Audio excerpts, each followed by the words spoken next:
17ই December দিনটা খুবই special, কারণ সেদিন ছিল আমার ভাইয়ের বার্থডে। তো ভিডিওটা দিব কি দিব না করে কয়েকদিন দেরি হয়ে গেল, আজকে ভাবলাম দিয়েই দেই। তো ভাইয়ের ফেভারিট চিকেনটা বানিয়ে নিয়েছি, আর এদিকে মা পায়েসটাও রেডি করে নিয়েছে। আগের দিন রাত্রে আমি কেকটা বানিয়ে রেখেছি, এই কেকটা ছিল ক্যান্ডেল থিম কেক। তো ভাইয়ের কোনো ডিমান্ড ছিল না, আমি আমার পছন্দ মতো ক্যান্ডেল থিম কেকটাই বানিয়েছি, কারণ এই কেকটা এখন ট্রেন্ডিং। তারপর একটু বেলুন দিয়ে সাজিয়েও নিয়েছিলাম। এবার এর মধ্যে বাবা আর ভাইকে সবাইকে একসঙ্গে ফটো উঠিয়ে দিলাম, মাকেও।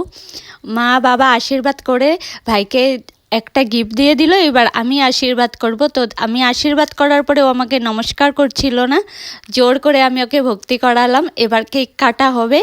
তো কেকটা কাটার পর আমি বলতে চাই যে আমার ভাই কিন্তু সত্যি খুবই ভালো, ওর কোনো ডিমান্ড নেই, কিচ্ছু কখনো মুখ ফুটে চায় না এটা কিনে দাও এটা কিনে দাও।